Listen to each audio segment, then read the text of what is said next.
Dear friends, I am Dr. Vinod Kumar Advani from Department of Commerce, the Bhopal School of Social Sciences.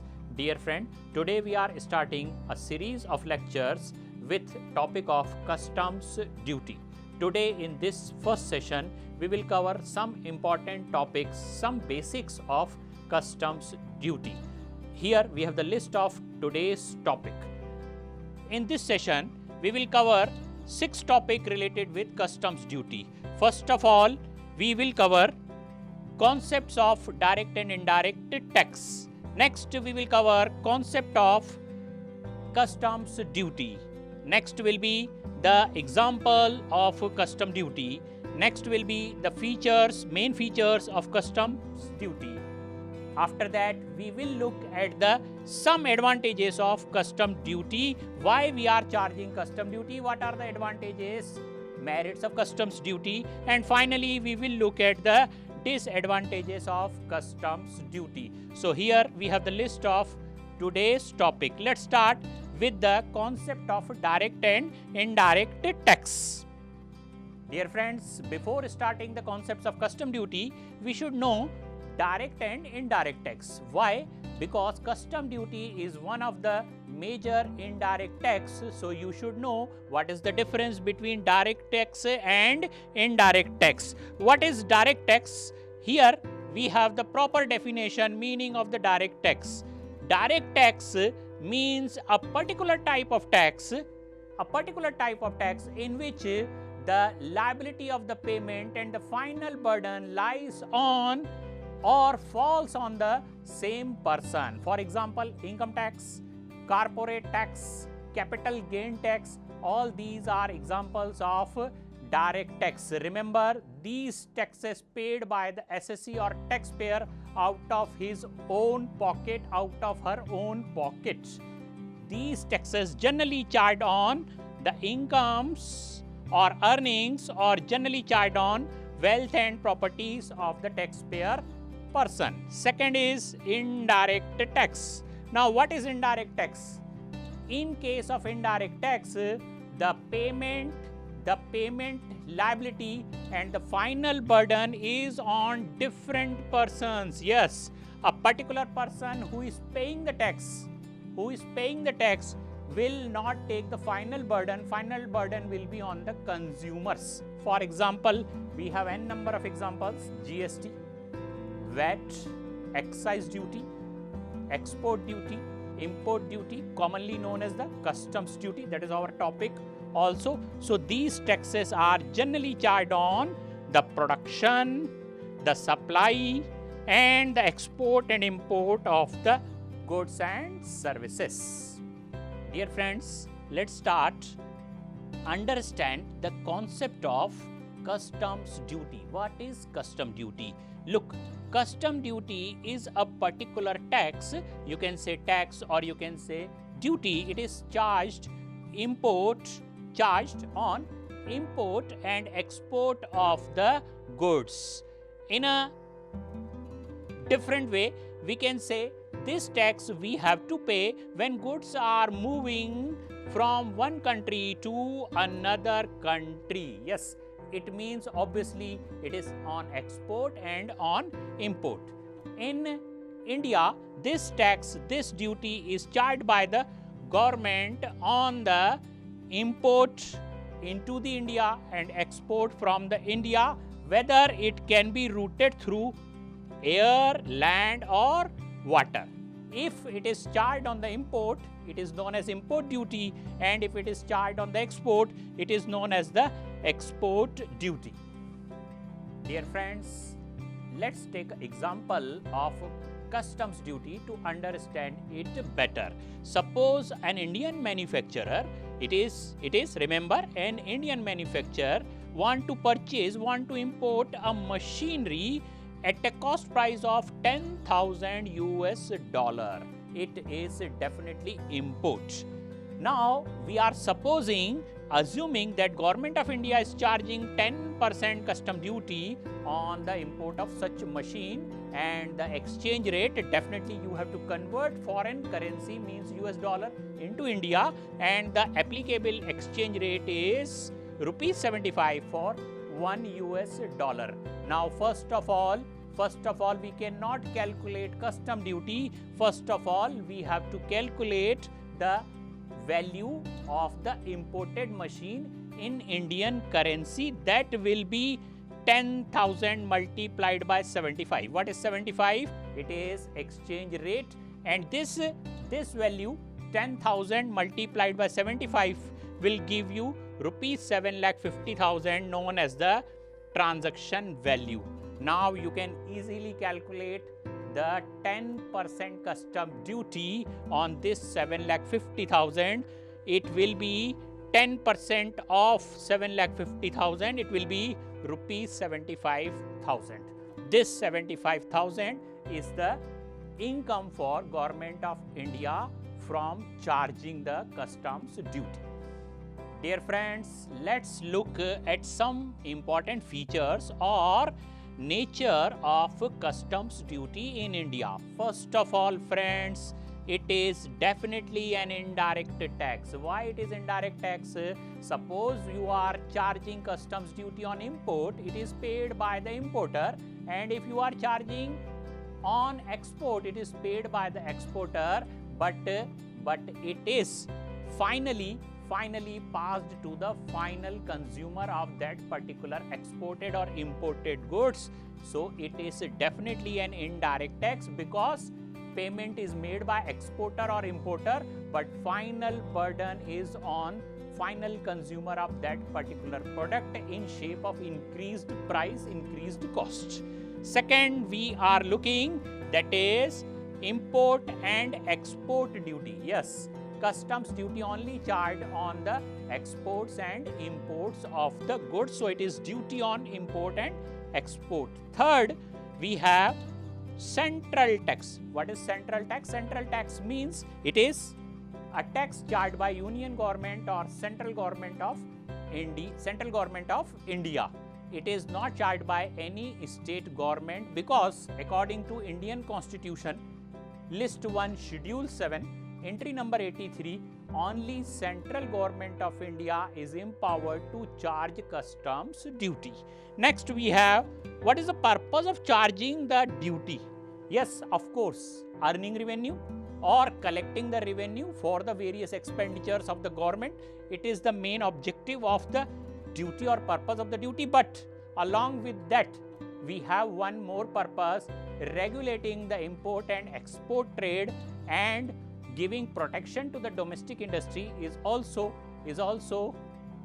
main purpose of the duty. Come to the next, that is fifth, present type of customs duty. In India, presently we have three types of duty. With the introduction of GST from 1st July 2017, three basic duties are charged under Customs Act. Number one is basic custom duty, number two is social welfare surcharge, and number three is integrated tax, or you can say integrated goods and services tax. So we have three type of customs duty presently applicable in India.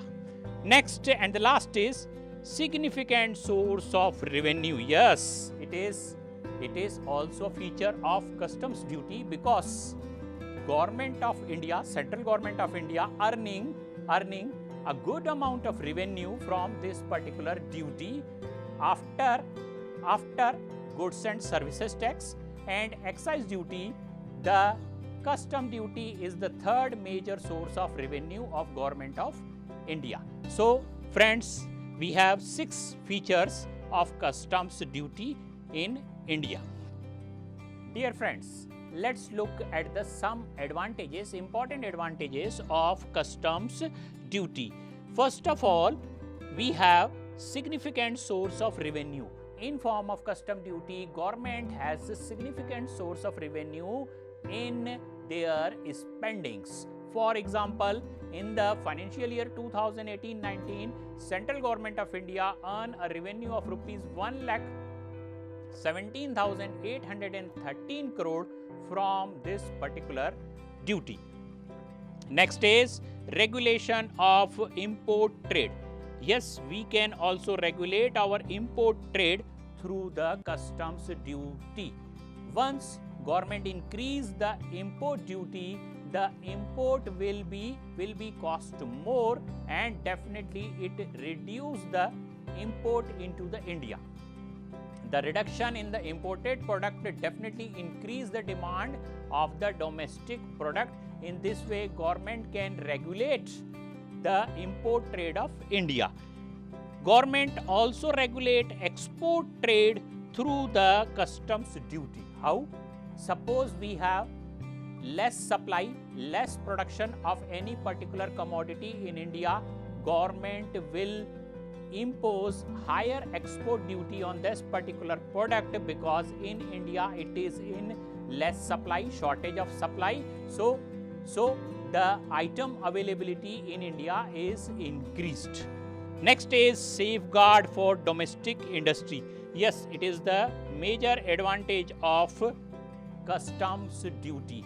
By charging higher duty on the imports, or by restricting the import of certain articles, government encourage, government promote the protection or safeguard of the domestic industry. Because some domestic industries, for example, small scale, medium scale, micro scale industry, definitely regarding their revenue, their income, they required some protection from the government side to compete with the global developed and advanced firm.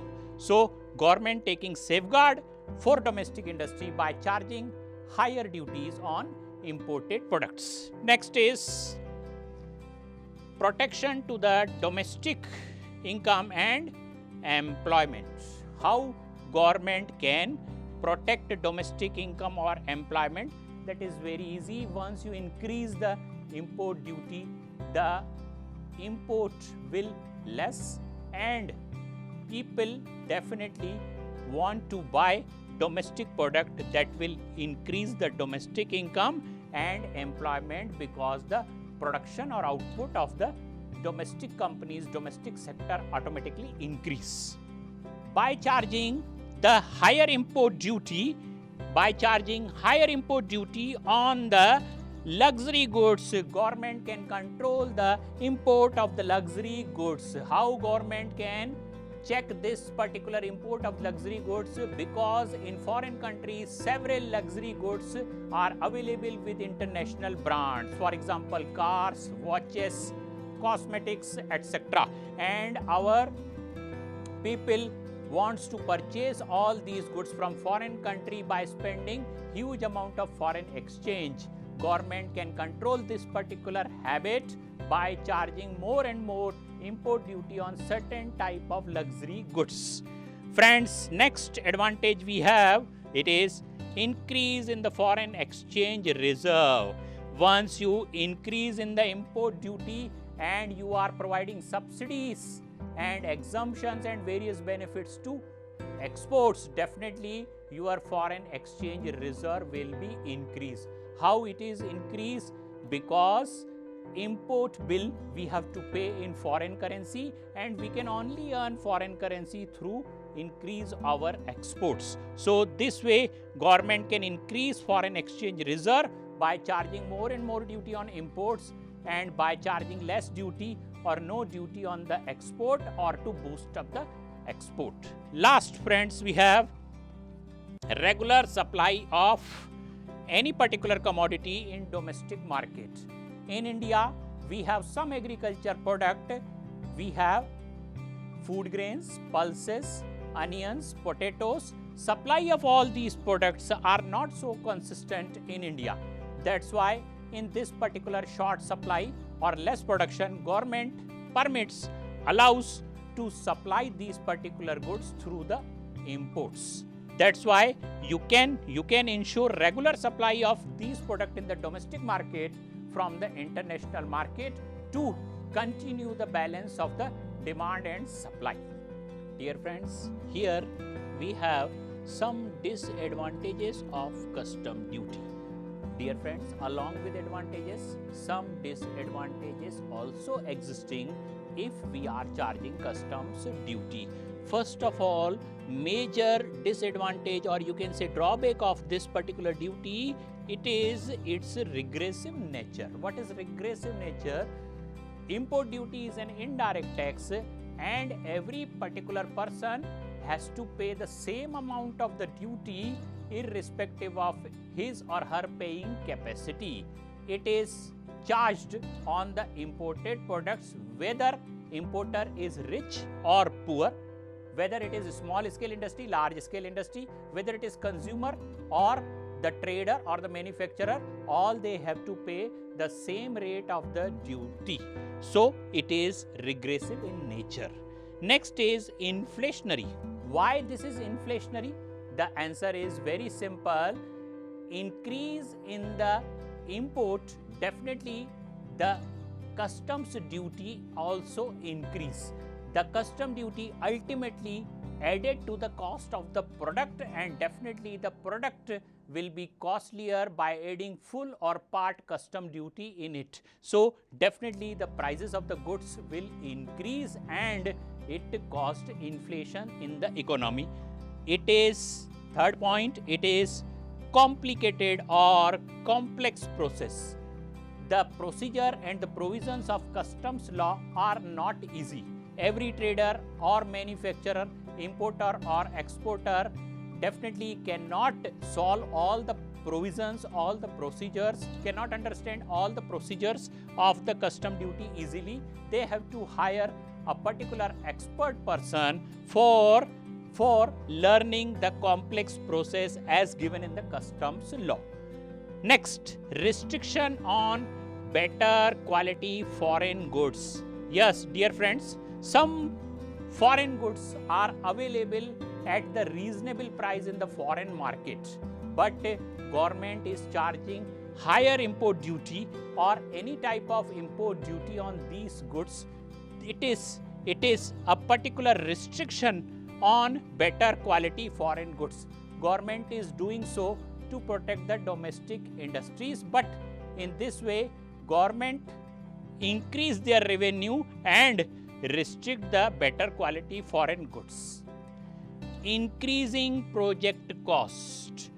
When we are establishing any industry or any factory, we need capital goods. Capital goods means plant, machine, iron, steel, cement, etc. All these goods, if we are importing, we have to pay import duty on these goods also. The project cost automatically increase because our capital goods cost increase. Government also has to pay customs duty, import duty on these goods. That's why the project cost of the government project also increase. Finally, the custom duty increases smuggling in the country. Why it is increase in the smuggling? Due to the custom duty. The traders or a particular businessman don't want to pay higher customs duty, and that's why they started smuggling of the goods to earn higher profits. This higher profit is not good at all for the society because this higher profit is used to create corruption and black money in the economy. That's why the increasing smuggling is the major disadvantage of customs duty. Dear friends, that is the end of today's session. We cover some basics of customs duty in this session. We covered the concept of direct and indirect tax, concept of customs duty, examples, features, some important advantages and disadvantages. I hope now all of you best understand these particular basic concepts of customs duty.